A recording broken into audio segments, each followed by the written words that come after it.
Lez Hang Out. And let's talk about what Leslie's about.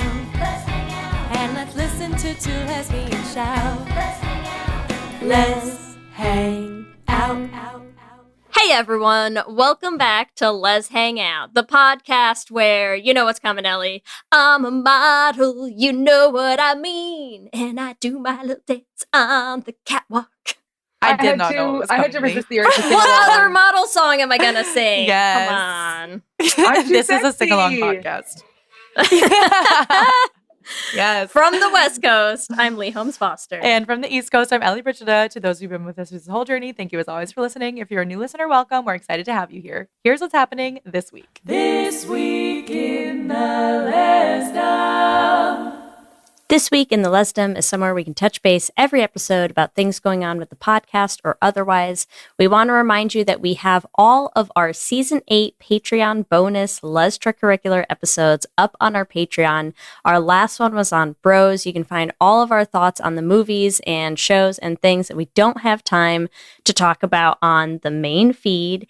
And we want to remind everyone that you can join that at any time. We are still doing our Patreon campaign. Patreon is truly the biggest way to help support us in continuing to make this show. You can sign up to get access to all of our perks and all of our bonus episodes at bit.ly/lespatreon. We also want to remind you we are still planning our trip to France next year. So March 25th to 31st of 2026. There are still spots available at bit.ly/lesdofrance if you want to join us in Paris and in Bordeaux to have a great gay time. In the Greater Lez universe, a couple things about the podcast. First, we are coming up on our summer hiatus. This is our last episode of Season 8. We absolutely cannot believe it has been 8 full seasons. As some of you know, we like to take some time in the summer, do some feed drops of other great gay podcasts that you can check out, give everyone an opportunity to hear some of the other great shows that are out there. So that is going to be coming up for a few weeks in the summer while Ellie and I get started on all of Season 9 that's coming up. Also, in the Greater Lez universe, listen, we know you're all going to be okay without us for a few weeks because everyone's going to need some time anyways to deal with processing and unpacking all of their queer ultimatum thoughts and feelings.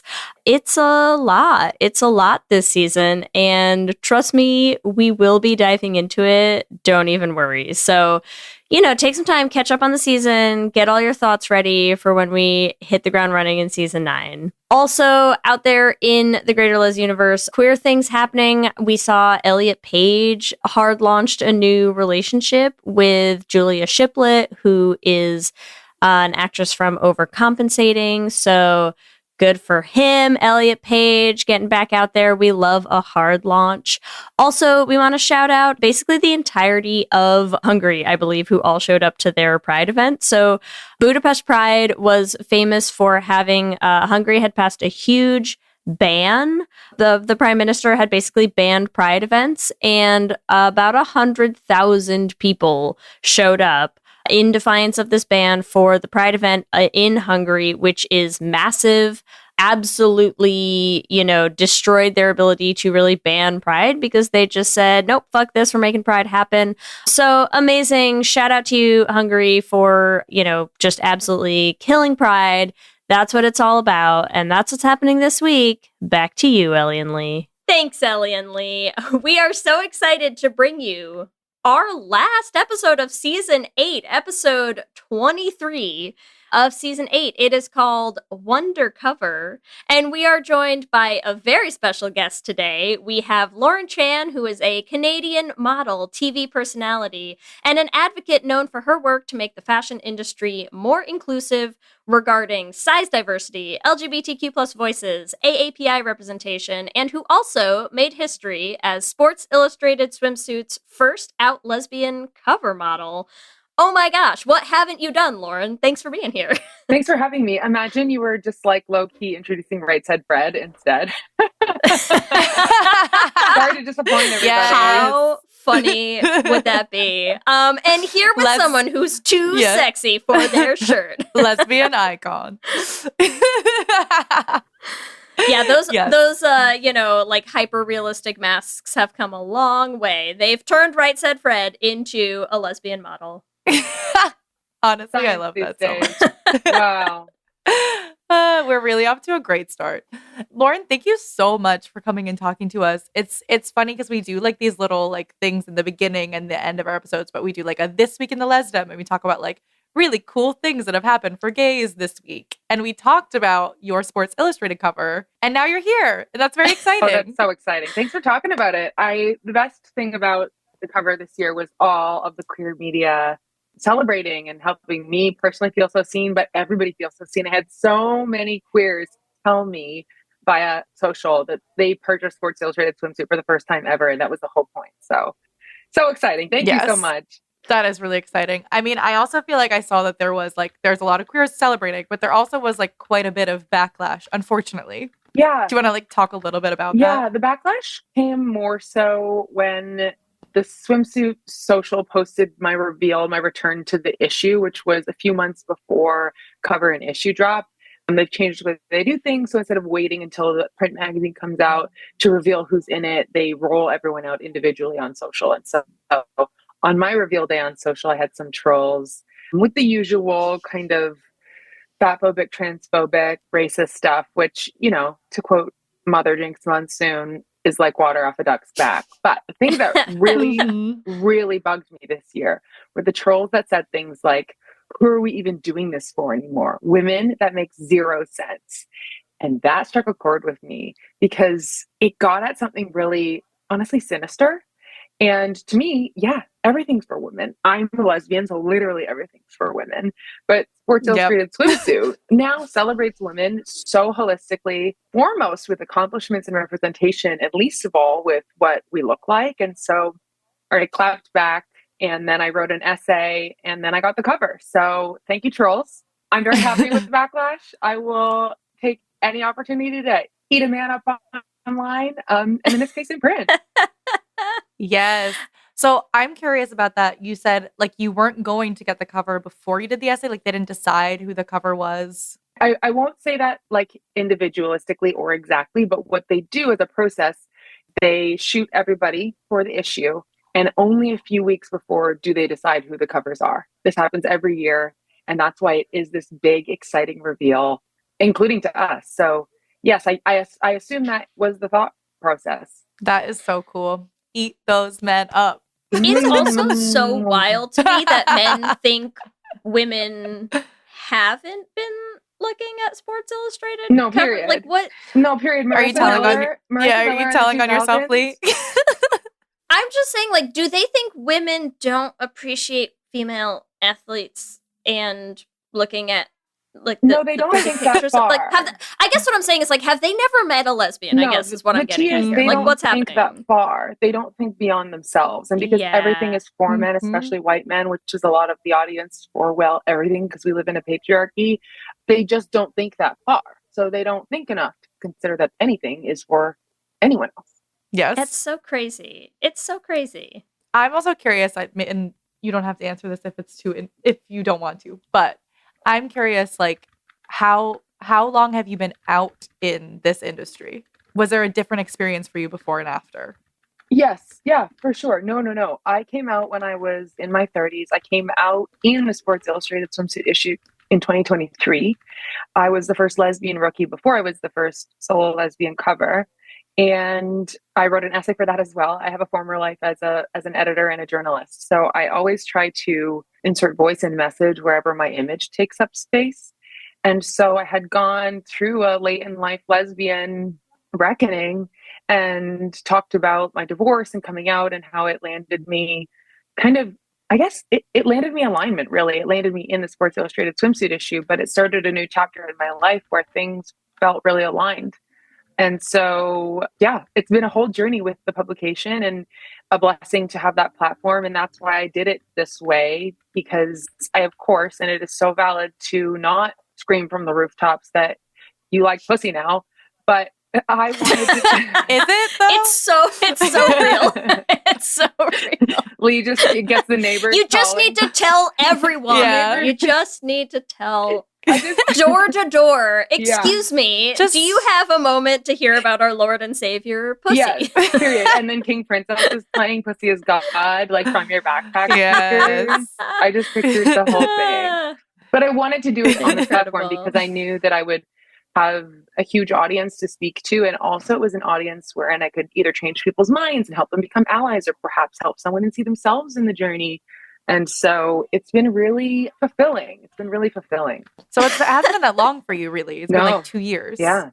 You're fully riding the wave of just like that. I'm coming out in the most public way, which is great. Yeah. I love It's been that. fun.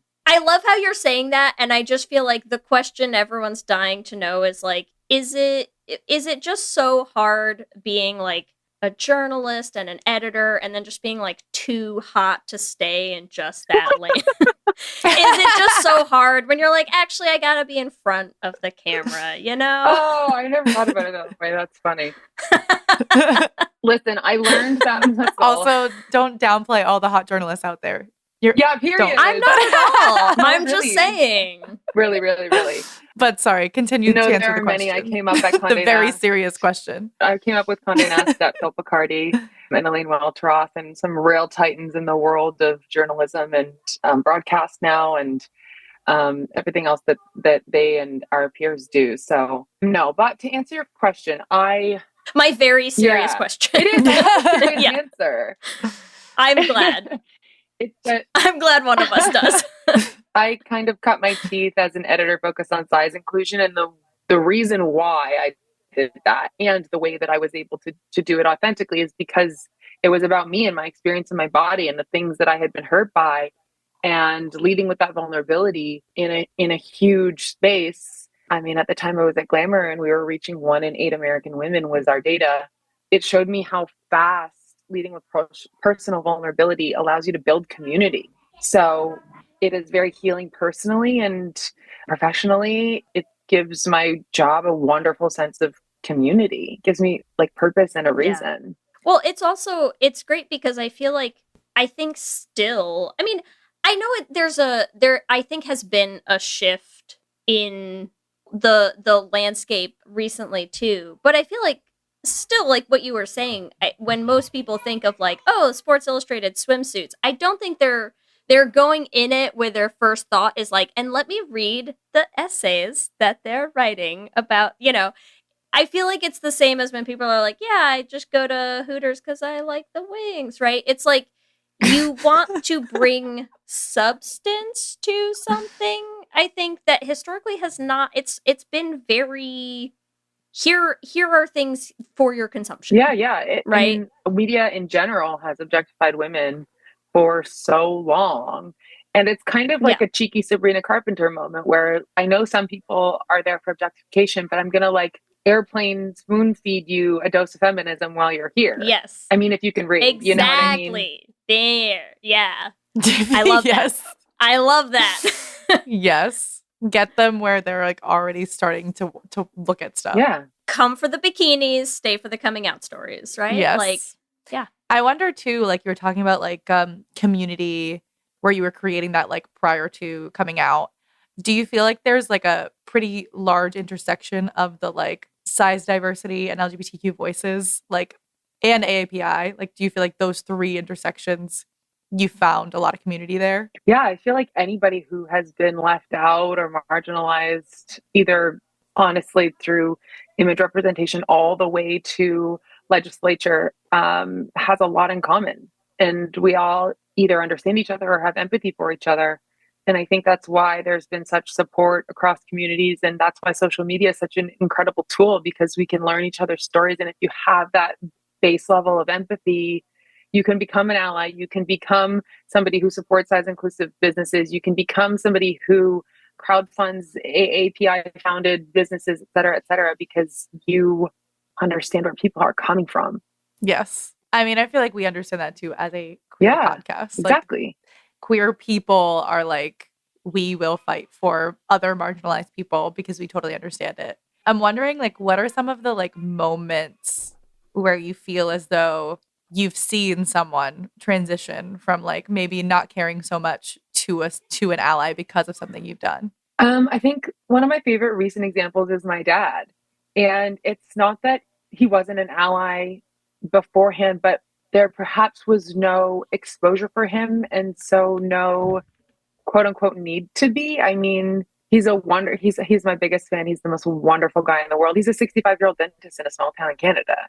And so when I came out, he started learning. He started asking me about what terms to use and if it was okay to share news with people. And then most recently, my favorite example of my dad's growth and development and allyship is that he went on a Virgin cruise, which is also largely marketed to the LGBTQ community, and saw some drag shows and is now a huge drag fan and wants to come to New York and come to the drag bars with me.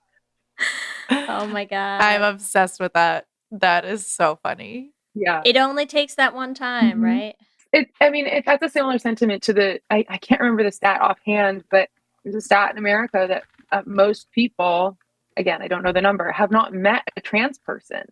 And so, of course, it is so easy to A, not understand, but B, really dehumanize and act against the interests of people that you don't know anything about or haven't been exposed to. And so, yeah, more drag for my dad. I love that so much. Have you heard from people who had that same sort of response to your cover or to your coming out in 2023? Have I had that same sort of response? I have a lot of women in my DMs who message me big, long, beautiful sentiments that have the same story to me, that are later in life, that realized that they were gay, whether my story helped them in some way or not. I mean, a lot of the people who reach out to me, that story did have, some awakening value. And I think that is the most beautiful, special thing. So yeah, I'm like pulling up those DMs in my mind. That's my favorite. Well, it's one of my favorite things. Yeah. I also love the hilarious Gen Z lesbians who slide. That's so funny. Women are hilarious, bitch.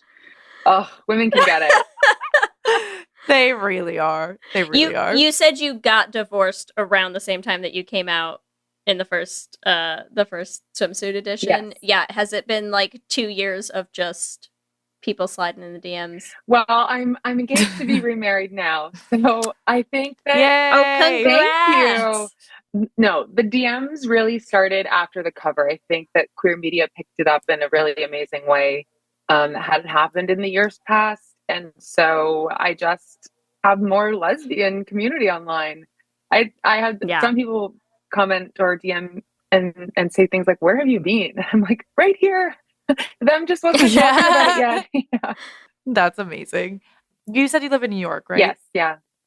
Do you feel like you also have like a pretty strong lesbian community like in person also in New York now that you've like come out and embraced that part of yourself? I don't have a particularly lesbian community here. I have a very queer community here.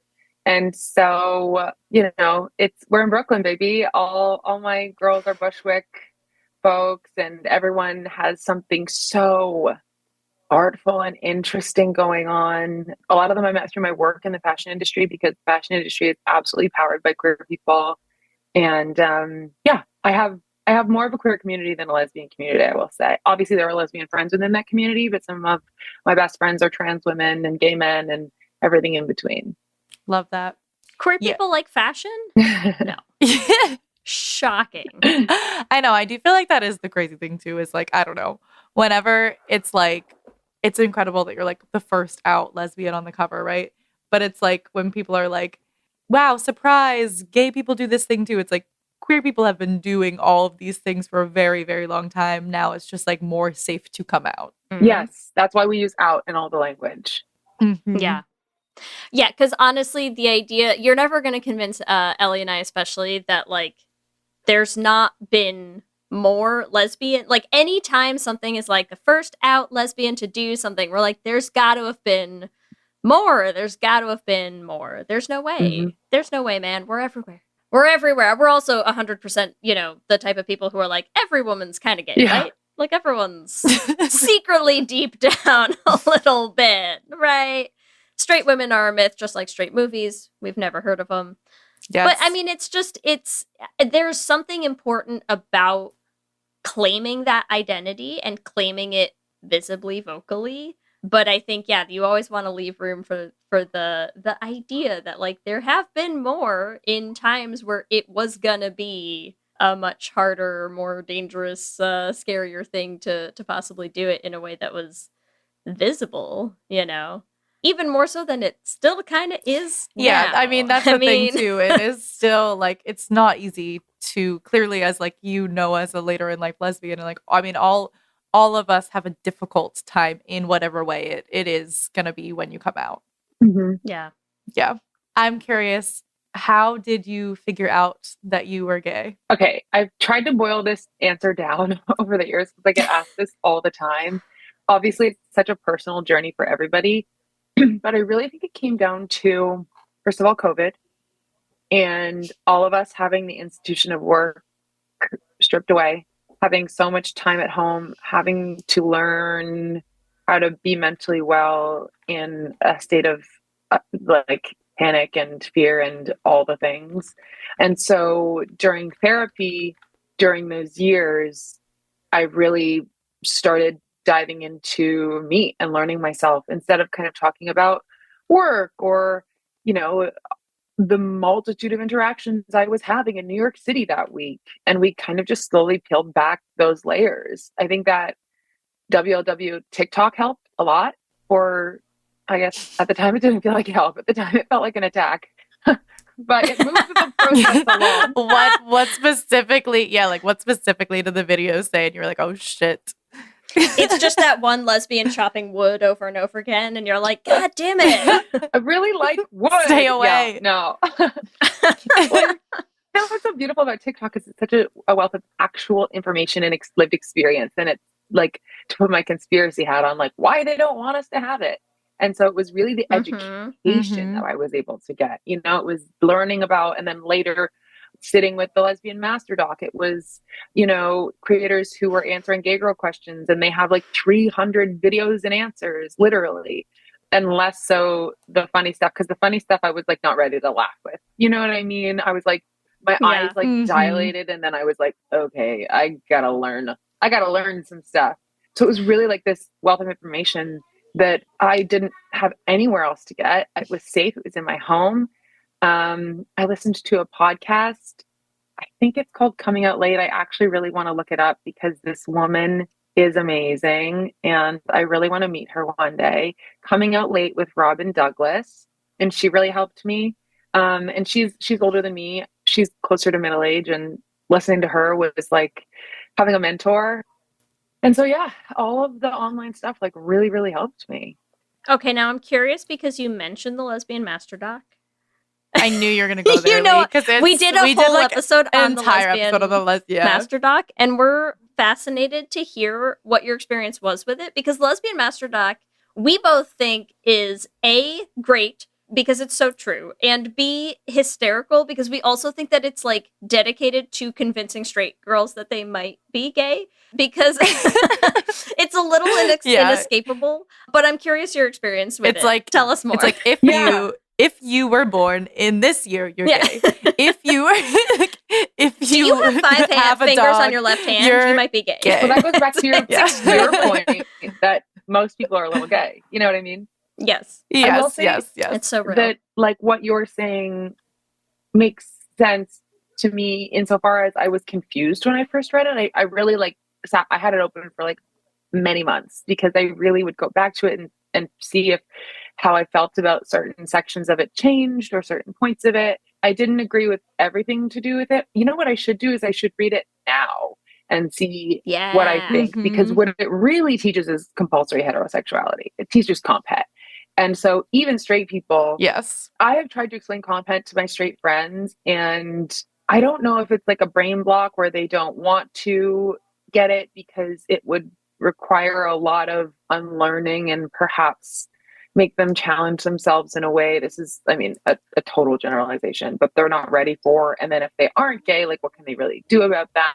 But it made me more of a raging feminist, I think, maybe rather than a lesbian. Like, it made me be like, oh my God, the whole world is for men and male validation and centering men. And if anything, I need to decenter men. Yeah. So I get what you're saying. Yes. Correct. Yeah. It's so funny though, Yes. what you're saying about like trying to explain comp het to people, because I feel like it's the sort of thing where it's like trying to teach you how to see air. You're like, well, sure, it's everywhere and you don't see it, right? Like, it's all around you and it's but invisible. It's that, and as if air was stigmatized to breathe. And so I mean, yes, but it's so pervasive to the point that it's like, I numerous times in the last few months have listened to my children playing with toys and being like, oh, like, we can have these two toys and like they'll be married. Yours can be the boy. And then they'll be like, no, like yours will be the boy. And I'll have to cut in and be like, and you girls, you have two don't moms. have to be a boy. Like, one of them doesn't have to be a boy to get married. Mhm. And then they'll go, oh, right, we'll both be girls. Right. And I'm like, yeah, like, you literally live in a house with two moms who are married. Mhm. And like, that's your primary interaction with marriage.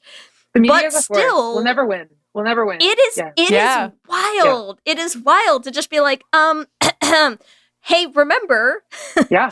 remember how you don't have a dad? Remember about that? Yeah. Anyways, neither one of you has to play the boy if you want your toys to get married, and neither of you wants to be a boy. That's actually crazy. Also, I have a friend who had two lesbian moms, and she fought so hard, actually the other way, where she was like, I feel like I have to be gay, so I'm like, I'm not going to be gay because my moms are gay. Mm. And she like fought so hard, and now she's super queer. And she's like, all right, fine. I give in. She's like, I didn't want to be that data point, right? Yeah, she's like, I don't want to be gay just because my parents are gay. So I thought that was like, that's just an interesting That's so opposite. funny. Yeah. So be careful, Lee. I gained so hard I came out the other side trying to be straight again, you know? It's like, Yes, exactly. But it is, I mean, it is so everywhere. And I agree. Like, that's why, like, we feel when we read the Lesbian Master Doc, we were like, like, some of it is accurate, some of it's not. But you're right. It is very much just being like, do you feel this way because you actually feel this way about men, or because you've been told to feel this way yeah. about men?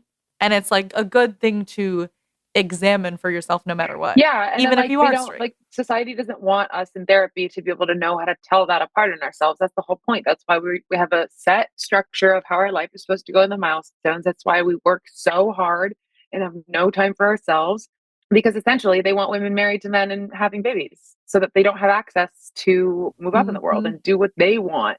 Mm-hmm. Yeah. Mm-hmm. Especially right now. We are To be blunt. in a rough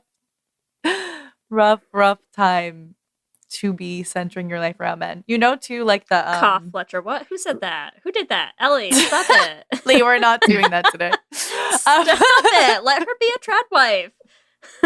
Let her do it. No, I was just gonna say it's interesting because, like, I forget which exact wave of feminism it was, but there was like a wave of feminism where it was like, you cannot be a feminist if you sleep with men. And like, I feel like it's problematic to say that. Like, I feel like I don't truly believe that, but I do find it interesting to like read the Lesbian Master Doc and be like, I'm going to decenter men so much that I realize I'm actually not attracted to them is like the point. But you aren't attracted to them, are you? So, yeah, no. Wait, you lost me then. I'm like, wait, what are you telling me? Not at all. She's saying when you go in thinking you're straight and you're just like, maybe I'm not gay, but I'll just make men not the focus. And then you do that so hard that you're like, actually, when I'm not focusing on men, I can see all the beautiful women that were behind them the whole time. The curtain. Yeah. Yes. Actually, those men were just blocking my view of women. That's all. Yes. I hear you. I get it. The Lesbian Master Doc is wild. Well, I'm glad the Lesbian Master Doc helped because honestly, I think like you said, it is a great, I think it is a great tool to teach people to just question things that tend to go unquestioned. I mean, across the board, right? Like, unobserved. we just do everything in our lives because we're supposed to. That's insane. Did you feel like you were doing some of this stuff before you came out? Like, I do feel like majority of things in your life, like you've done things that you weren't supposed to do, quote unquote. No, I feel like I did everything that I was supposed to do, and I did it really well. And so that felt really like Until you came out. I really like worked so hard at everything that I did and gave it my all, and like that took up all my space. I was like a very high level basketball player before I graduated, all the way up to graduating college. I was really good at school. Then I wanted to be a fashion editor and became the director of my section by the time I was 27. I built it, scaled, and sold a business in 4 years after that. And then I wanted to be a model, and I'm in Sports Illustrated Swimsuit. And so that's how I operate in the world. And I think that listen, it served me really well. And I'm glad that I've used my platform for what I do in terms of purpose, because it's fulfilling. But something I say to myself a lot is that what used to serve me, might no longer serve me. And so now being that overloaded and not being able to be still and be mentally well and slow down and know myself and put things into my life that I want in my life, that serves me more. So no, there was like a distinct crumbling of how to live my life when I came out. No shade to the lesbian master doc. I'm going to say, though, what I think should have been your first hint that there might have been something gay going on with you, which is, have you heard the term gay audacity? No. Okay, gay audacity is just this thing gay people have where it's like, you just see, like, you see someone do something and you're like, I could do that. Or you just, like, see a thing and you're like, I want to do that next. I'm just going to get really good at that. And what gets you there is purely gay audacity, right? To just be like, yeah, why not? So I'm going to say, like, the gay audacity of just being like, and then I want to be a model. And then I want to be this. And then I want to just, like, have a mission and a voice and, like, do all this stuff. That's the gay audacity in you peeking out. Okay. Even before. I'm learning. This is like a pre-lesbian master doc. Yeah. There you go. Yeah. Wow. I love the gay audacity. Yeah, say this phrase near your phone. Yeah. You're going to start getting some gay audacity TikToks, I promise you. That's what it was then. I also feel like I like this intersection of like you coming out and them being like, I'm going to like relax.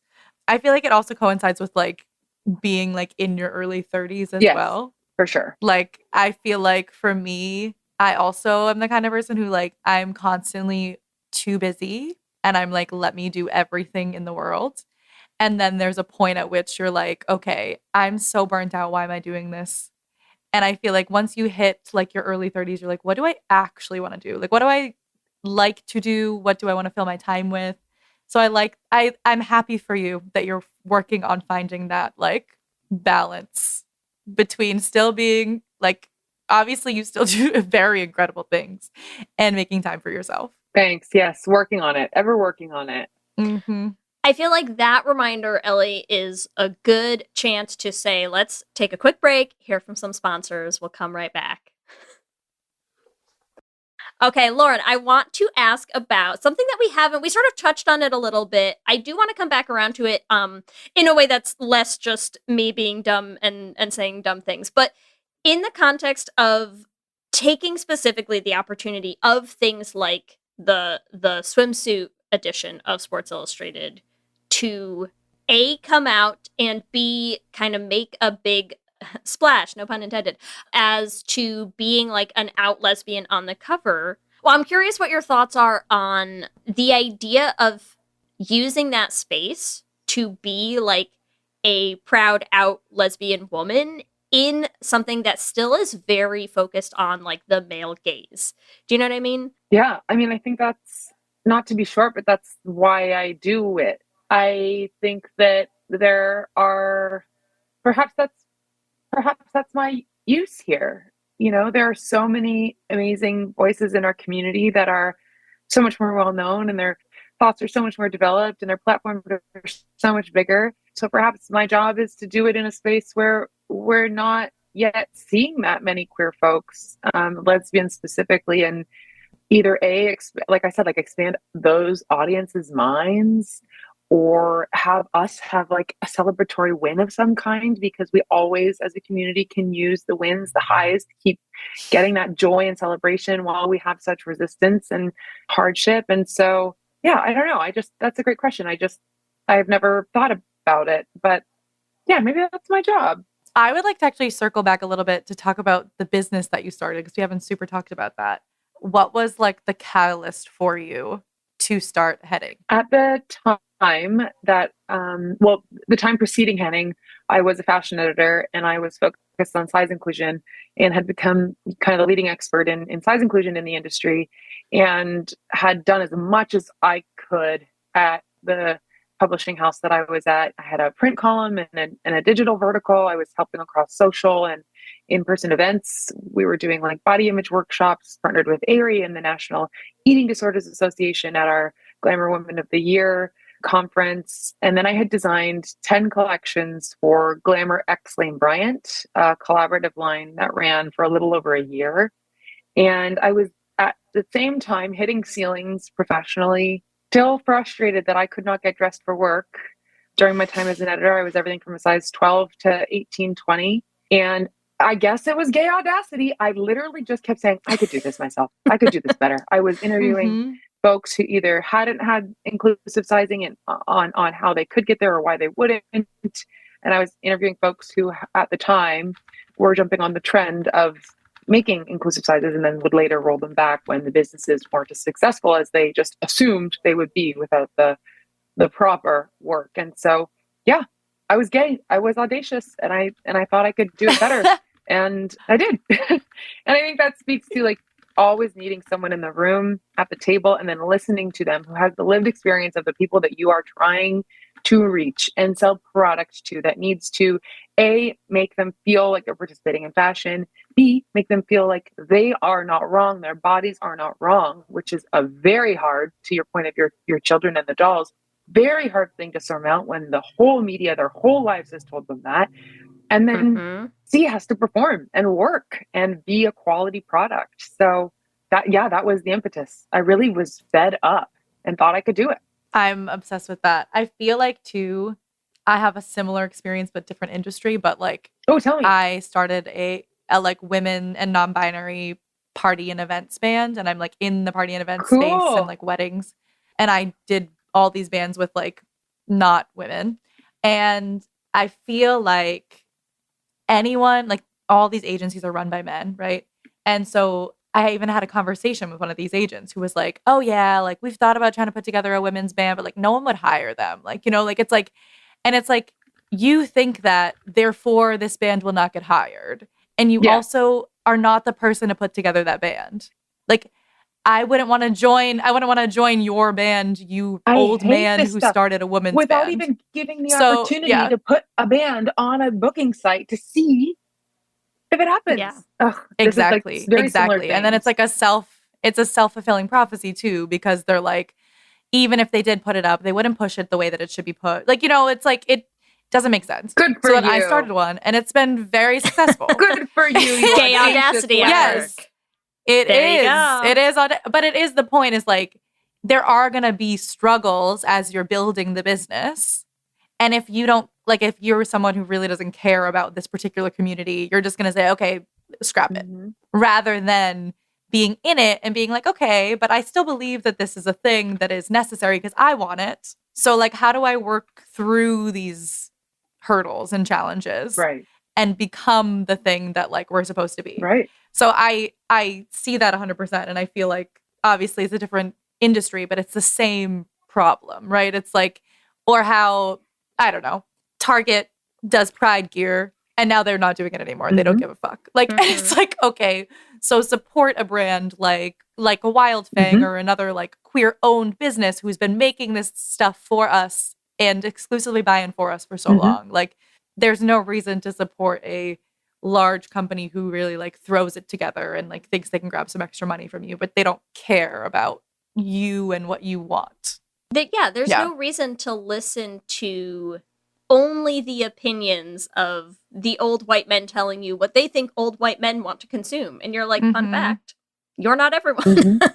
I hate to have to be the one to break this to you, but actually, not everyone on Earth is just like a boomer white guy, you know? Yes. But it is exciting to see like when those things succeed, because you are like, I knew it would. And also I really want to just shove it in your face. Yeah. that it is working very well. Yes. Yes.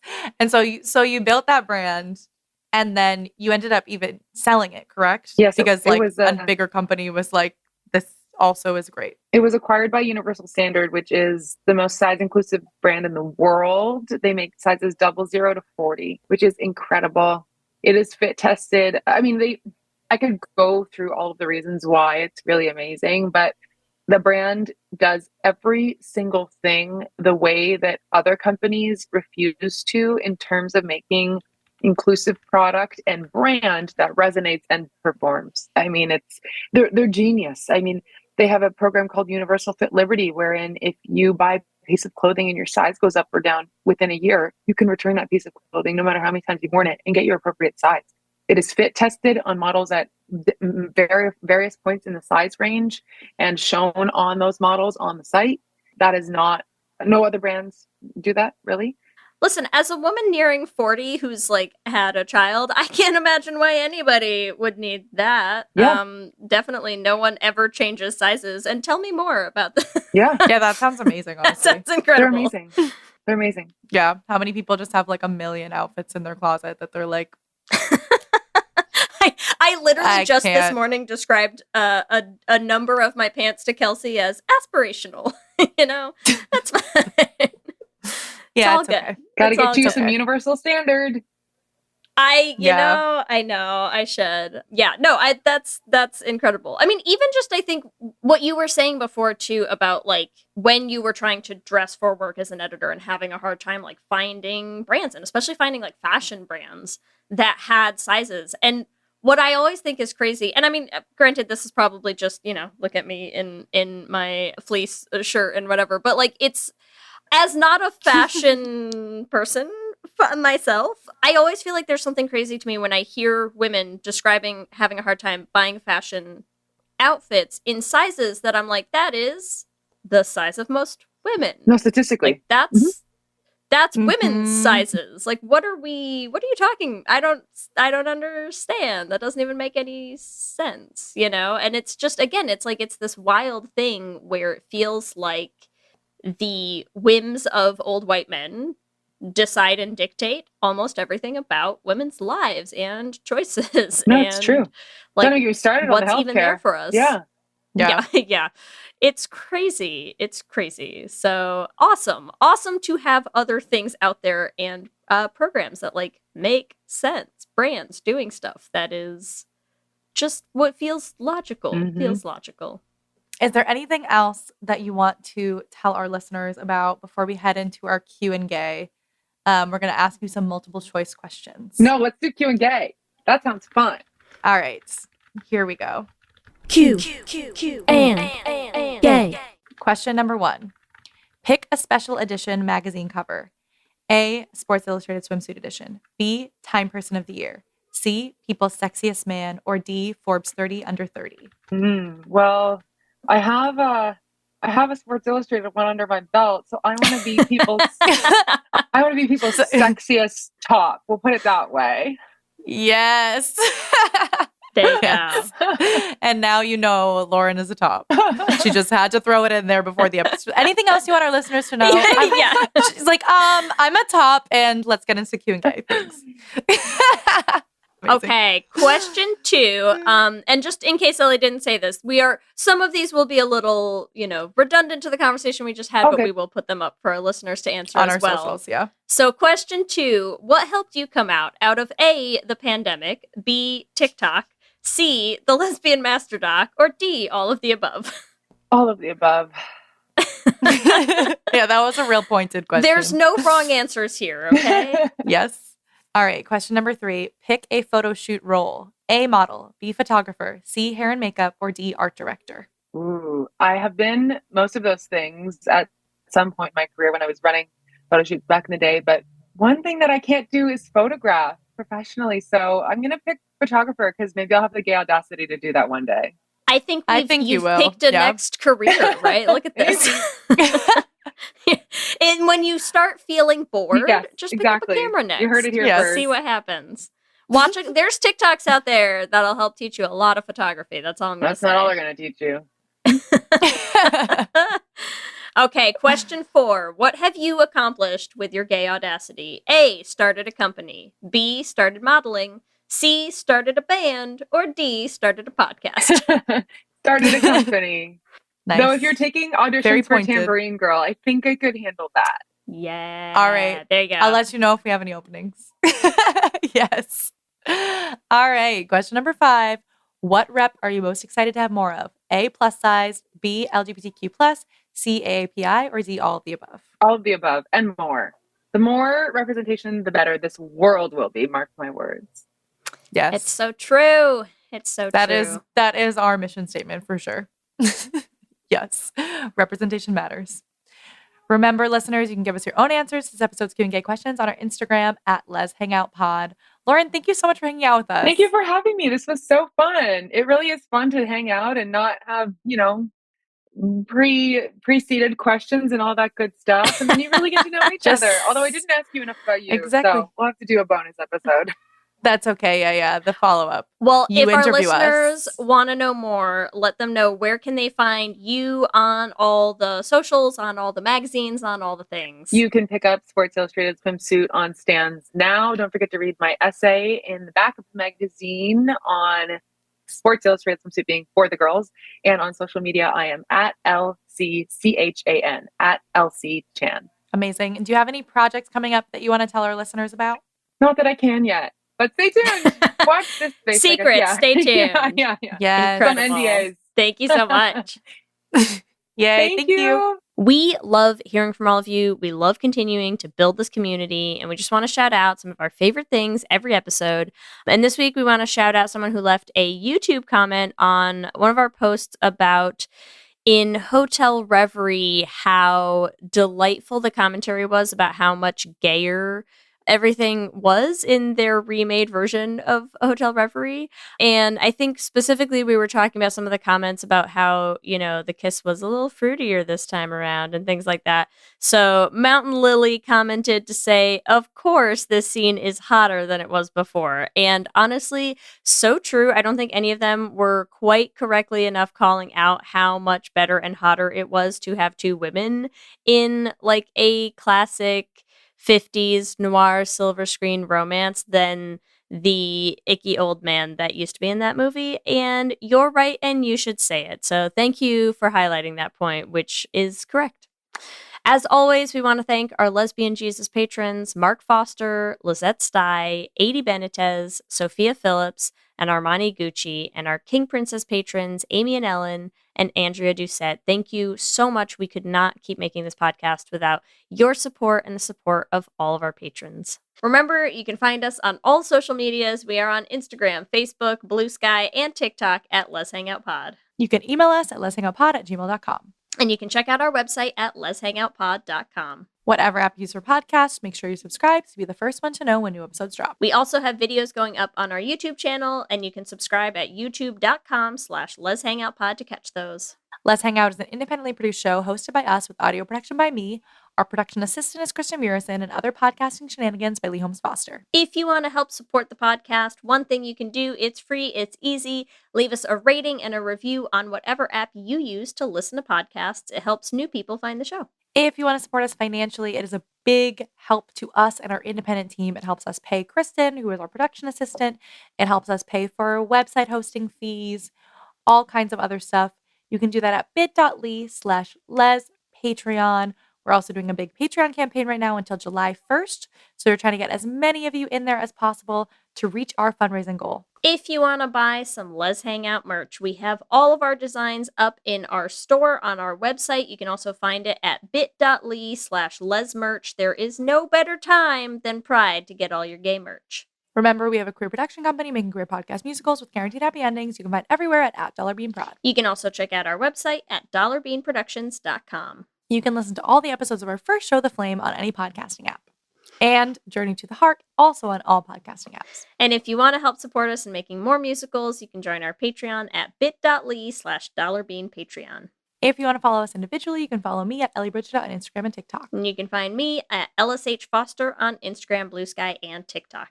With that, I'm Ellie. And I'm Lee. And let's hang out again soon. Let's hang out.